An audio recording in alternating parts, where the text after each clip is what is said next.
Shalom, shalom, peuple de Dieu. J'espère que vous allez bien. C'est de nouveau la servante Esther Kwame. J'espère que vous allez bien. J'espère vraiment que vous allez bien. Moi, je vais bien par la grâce de Dieu. Voilà, je viens de me réveiller et j'ai fait un songe. J'ai fait vraiment un songe qui me revient, qui n'arrête pas de me revenir, qui n'arrête pas de m'interpeller pour mon pays, la Côte d'Ivoire. Donc, je viens partager ce rêve avec vous et demander sincèrement au peuple de Dieu de se lever encore une fois dans la prière. Je ne cesse de dire au peuple de Dieu, voilà, et je ne cesse de dire aussi aux Ivoiriens de vraiment se lever dans la prière. C'est quelque chose de très, très, très important. Quand Dieu donne un message, quand Dieu révèle des songes, et ces songes se répètent, ou bien quand tu as fait ce songe et que ce songe ne te quitte pas, ça veut dire qu'il y a un message à travers ce songe. Donc, bien-aimés dans le Seigneur, aujourd'hui, je me tiens encore devant vous pour venir vous interpeller afin que vous puissiez vous lever dans la prière. Je vais partager avec vous, comment dirais-je, un chapitre dans la parole de Dieu. Mais avant toute chose, j'aimerais vraiment remercier le Seigneur en ce matin. Seigneur, je te remercie encore parce que tu nous donnes la vie. Seigneur, nous avons le privilège de nous lever, de nous réveiller encore ce matin par ta grâce. Je te bénis, Seigneur, et je prie que ce message, Père, puisse vraiment atteindre le peuple de Dieu, afin que le peuple de Dieu se lève pour intercéder dans la prière pour la Côte d'Ivoire. Père éternel, mon Dieu, mon roi, prends le contrôle de toutes choses maintenant, au nom de Jésus-Christ. Amen. Peuple de Dieu, peuple ivoirien, je vous prie dans le nom de Jésus-Christ de vous lever dans la prière. Levez-vous dans la prière pour intercéder pour votre pays, pour la Côte d'Ivoire. C'est très, très, très important. Je le répète encore. Levez-vous dans la prière pour intercéder pour la stabilité de la Côte d'Ivoire. Que ce soit au niveau politique, au niveau entre nous, le peuple, les citoyens ivoiriens, on doit vraiment se lever pour intercéder pour les autorités, pour intercéder pour le peuple habitant dans cette nation. Bien-aimés dans le Seigneur, avant de pouvoir vous donner ce songe que j'ai fait, j'aimerais vraiment partager ce chapitre dans Matthieu 24, verset 7, qui dit « Une nation s'élèvera contre une nation et un royaume contre un royaume, et il y aura en divers lieux des famines et des tremblements de terre. » Donc, la parole de Dieu est claire ici.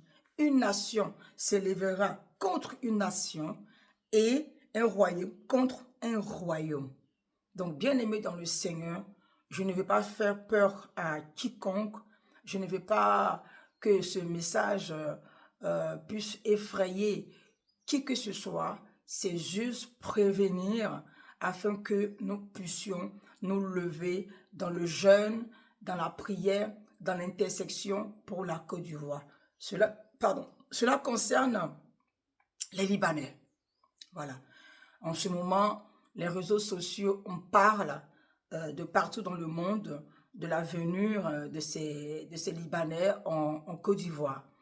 Bien-aimés dans le Seigneur, Dieu nous dit dans sa parole, aimez-vous les uns les autres. Donc, du coup, nous, les Ivoiriens, on doit aimer les Libanais. On doit aimer notre semblable. On ne doit pas avoir la colère, la haine contre ce peuple. Mais moi, ça fait vraiment très longtemps que je suis en Suisse et je me suis intégrée, voilà, et je respecte le protocole en Suisse, je respecte les autorités, je m'intègre, voilà, et tout va bien. voilà, tout va très très bien. Ce message, en fait, veut dire que ces Libanais qui viennent en Côte d'Ivoire s'intégrer, eux aussi doivent aussi respecter le protocole de la Côte d'Ivoire, respecter les citoyens ivoiriens, respecter vraiment la culture ivoirienne. Ce n'est pas parce que nous les Ivoiriens, on est là, on ne dit rien, qu'on a peur. Non, on n'a pas peur. En fait, on préfère préserver la paix que autre chose en fait. Donc, bien aimé dans le Seigneur, ce message, c'est pour vraiment encourager cette nation qui est rentrée dans une autre nation qui est la Côte d'Ivoire, de pouvoir apporter du respect aux autorités, du respect au peuple ivoirien.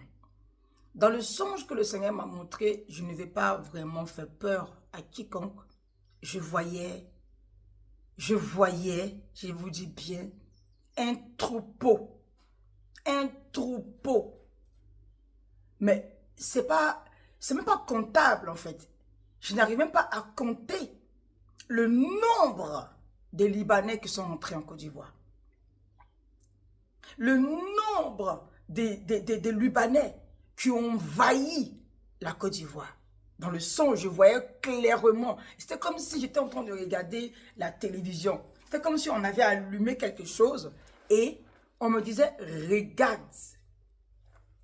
Bien-aimé dans le Seigneur, peuple ivoirien, chers Ivoiriens, chères Ivoiriennes, je vous demande vraiment de vous tenir à la brèche, de vous tenir à votre poste, comme Amos le dit, de vous tenir à votre poste, éveillé.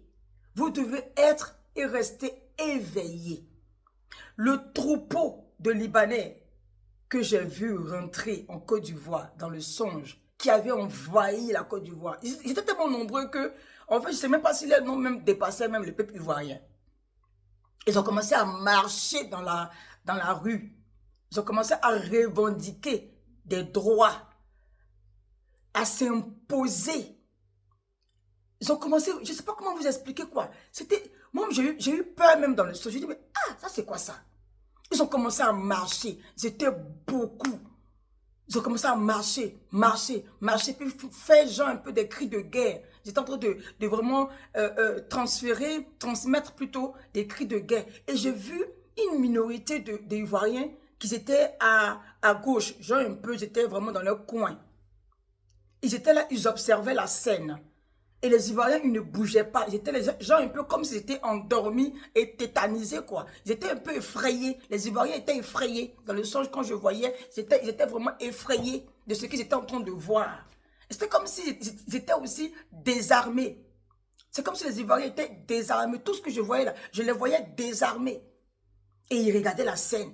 Ils regardaient les Libanais en train de faire les boucams, en train de faire leur cinéma, en train de narguer les Ivoiriens.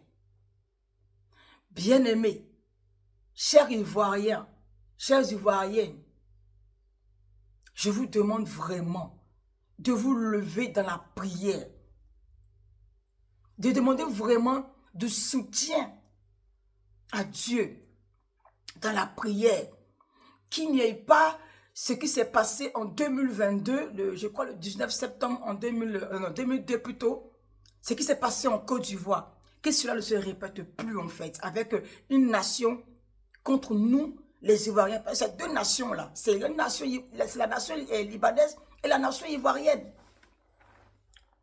Que vraiment cela n'arrive pas. Parce que ce que j'ai vu là, ils étaient tellement nombreux que les Ivoiriens même ont eu peur. Les Ivoiriens sont allés se cacher, genre, et puis ils regardaient. Et puis dans le rêve, c'est comme si je disais, mais qu'est-ce que vous faites? Ils disaient aux Ivoiriens, mais qu'est-ce que vous faites? Allez marcher, allez défendre aussi vos droits, allez essayer de vous imposer pour pouvoir récupérer, comment on appelle ça, ce qui est dû. Vos dus en fait. Vous ne pouvez pas rester là, comment on appelle ça, à ne rien dire, à observer et à être dans la frayeur en fait. C'est pas possible. Nous, on est en train d'investir en Côte d'Ivoire. Nous, on veut rentrer en Côte d'Ivoire. La diaspora qui est fatiguée d'être exilée dans les pays étrangers, hein, veut rentrer. Veut rentrer, aller espérer vraiment, par la grâce de Dieu, créer des emplois, vraiment nous imposer aussi dans notre territoire quand même. Donc les Ivoiriens doivent se lever, doivent se réveiller pour pouvoir défendre ce qui est dû. Je ne dis pas d'être dans la violence, je ne dis pas non plus d'être dans la guerre, non. On peut combattre une bataille aussi spirituellement dans la prière, demander vraiment de l'aide à notre Créateur, que de rester là et puis de laisser notre pays en train d'être chaviré comme ça. Donc dans le songe, c'était ce que j'avais vu et ça m'a vraiment effrayé. C'était vraiment tellement clair, que je me suis dit, mais attends, qu'est-ce qui se passe? Donc vraiment, ce message ne va pas être long, parce que c'était ça que j'ai vu, que je voulais vraiment partager avec mes frères ivoiriens, mes sœurs ivoiriennes, les pasteurs, les prophètes, de se lever vraiment, de pouvoir intercéder pour la Côte d'Ivoire. Parce que ce qui est en train d'arriver en Côte d'Ivoire avec cette nation, ça ne va pas le faire. Ça ne va pas le faire si on ne se lève pas pour nous imposer de dire que voilà, ça suffit, trop c'en est trop, et que ici, c'est pour nous, et là, vous pouvez quand même demeurer avec nous, mais dans le respect mutuel, comme ici en Suisse. En Suisse, tu ne verras pas ce genre de choses. En Suisse, tu ne verras pas ce genre de choses. Même moi-même qui suis suissesse, hein, quand je marche dans la rue, même là, je fais attention à tout, je respecte le protocole, je respecte, voilà, ce que l'État suisse dit. Donc, bien aimé dans le Seigneur, on doit tous se lever, se joindre et commencer à nous soutenir d'abord entre nous, à nous aimer encore entre nous et à s'aider, à s'entraider entre nous au niveau de la prière, au niveau de tout, quoi. Sinon, on va être grillé. On va être grillé par cette nation qui vont commencer à vouloir vraiment récupérer ce qui n'est pas le leur, en fait. Il faut faire vraiment très attention. On les aime, mais l'amour ne veut pas dire que tout est permis, quoi. Chez soi. Bien aimé dans le Seigneur, vraiment, c'était ça le message. Comme quoi le Seigneur me disait de transmettre ce message afin que le peuple ivoirien se lève, reste éveillé, reste dans la prudence et d'être aux aguets, voilà, de se préparer au cas où. Parce que ce que j'ai vu, comme il n'y avait pas non plus, c'est pas une insulte d'un troupeau, hein. Je ne dis pas que c'est des moutons, non, rien du tout. Mais ils étaient des nombres, un nombre qu'on ne peut même pas imaginer. C'est ce que j'ai vu. C'est ce que j'ai vu. C'est un peu comme ce qui s'est passé au niveau politique. Comme j'ai bien dit, moi je ne suis pas dans la politique. J'ai dit, ah, restons dans le calme, restons dans la sagesse, au lieu de sortir sur les réseaux, de commencer à d'autres personnes, ces hommes de Dieu qui venaient parler, qui parlaient, on ne peut en finir. Maintenant, du coup, les réseaux sont devenus calmes. Parce qu'au lieu de venir parler là, reste dans le silence, puis intercède. Quand tu veux avoir ton ennemi là, viens pas te vendre. Quand tu veux faire quelque chose là, fais-le dans le secret, dans la discrétion. Dans la discrétion. Là, tu pourras atteindre ton ennemi. Mais tu sors, tu viens te vendre toi-même, moins cher, pour parler. Pour parler. Ton ennemi, il observe tes gestes, tes manières d'être, ton comportement. Puis je dis que, ah, là, il y a une faiblesse. Là, on peut faire ça, là, on peut faire ça. Et puis, on va les atteindre. Et quand on va les atteindre, on va voir ce qu'ils vont faire. C'est ce qui s'est passé. Il n'y a rien eu après quand tu as eu les élections. Il n'y a rien eu après. C'est resté comme ça. Tout est resté comme ça. Chose aussi qui est pas mal. Le pays est dans le calme, dans la paix. C'est tous notre souhait que le pays soit dans la paix, qu'on puisse marcher main dans la main. Mais quand ton ennemi se lève contre toi et que tu veux l'atteindre, tu dois rester dans le silence, l'observer, observer ses gestes, observer tout ce qu'il fait. Et au moment portant, quand tu as tout observé, que tu vois que il y a une faiblesse, il y a une faille quelque part là-bas, En ce moment-là, tu peux maintenant t'engager. Ce n'est pas de venir parler sur les réseaux, parler, raconter sa vie qui va arranger quoi que ce soit. La preuve, les prophètes qui sont sortis, qui ont parlé, les pasteurs qui sont sortis, qui ont parlé. On n'a rien vu de derrière. Quand c'est comme ça fait que les gens ne croient pas à ce que les gens disent. Oui, voilà, ils viennent, ils parlent, mais il n'y a rien. Non, Dieu, il est patient. Dieu, là, il est patient. Quand il veut faire ces choses pour que ça frappe fort, là, il est calme, il observe, et puis il regarde, puis il est patient. Donc, bien aimé dans le Seigneur, vraiment, on doit vraiment prier pour la Côte d'Ivoire. On doit vraiment prier pour la Côte d'Ivoire. C'est un peu comme la saleté qui était, les ordures qui étaient un peu en Côte d'Ivoire. Comme moi, je suis quelqu'un de tellement maniaque, je me disais que le jour que je rentre en Côte d'Ivoire, je vais peut-être créer une entreprise de ramassage d'ordures. Et chose bizarre, l'idée que j'ai eue, qui était tellement bien nourrie, mon idée, que je l'ai même écrite dans mon carnet de notes. Et à ma grande surprise, je me suis rendu compte que les gens commençaient à prendre de l'avant et puis commençaient à nettoyer les ordures qui sont en Côte d'Ivoire. Un pays qui est si propre, un pays qui est si magnifique. C'est honteux de voir ces genres de trucs qui se passent comme ordures, les carnivores bouchés et tout. C'est à nous ici de pouvoir aussi s'y mettre, de pouvoir aussi apporter de l'ordre dans notre pays. Une organisation dans notre pays, de prendre soin de notre pays. Le Rwanda, je pense que c'est le Rwanda, qui est un pays qui est propre. Il n'y a pas de saleté dans la rue, même ici en Suisse. Ensuite, ils jettent un mégot de cigarette par terre, c'est vite une amende de 200 francs suisses. On doit aussi respecter notre pays, on doit apporter, nous-mêmes citoyens ivoiriens ou ivoiriennes, une stabilité aussi avec notre comportement, notre manière de vivre, nos savoir-vivre à notre pays. Et quand c'est comme ça, les étrangers qui arrivent là-bas, là, ils savent se mettre à leur place. Ils voient que tout est rangé. Ils voient qu'il n'y a pas de désordre. Ils arrivent aussi à pouvoir se dire, ah ben ce pays-là, c'est un pays exemplaire, voilà, c'est propre, il y a du respect, voilà. Mais quand c'est laissé aller comme ça, les gens ils viennent, ils font ce qu'ils veulent, comme si ils ont tous les dûs, comme si c'est leur droit. Non. Il va falloir que maintenant qu'on commence à se réveiller, parce que nous, on compte rentrer en Côte d'Ivoire définitivement. Et quand j'entends même des gens qui disent que oui, ouais, c'est pas un pays stable, c'est pas un pays ceci, mais pour avoir un pays stable, il faut que le peuple s'y met. Pour avoir un pays stable, il faut que le pays et le peuple même qui habite dans le pays puisse aussi s'y mettre. Dans beaucoup de choses. Ici en Suisse, c'est les habitants qui votent. Et je pense aussi en Côte d'Ivoire. Donc ici, quand tu votes, quand la population vote, l'État suit. Si la population dit que oui, on ne veut plus d'ordures, l'État va suivre. On ne veut plus de manque de respect, l'État va suivre. Si la population dit que non, là, ça ne va pas, là, c'est trop, il faut aussi que l'État aussi puisse aussi suivre. Et je demande aussi à l'État de soutenir les Ivoiriens. Parce que les Ivoiriens, c'est leur pays, c'est leur continent, c'est leur nation. Les dirigeants doivent nous soutenir, en fait. Voilà, parce que moi, j'aime mon pays, c'est pour ça que je viens parler. Mais je n'incite pas quiconque à pouvoir faire quoi que ce soit comme problème en Côte d'Ivoire. Donc, bien aimé dans le Seigneur, vraiment, levons-nous tous pour pouvoir soutenir, comment dirais-je, notre pays dans ce qu'il traverse, pour pouvoir pour pouvoir nous aider entre nous.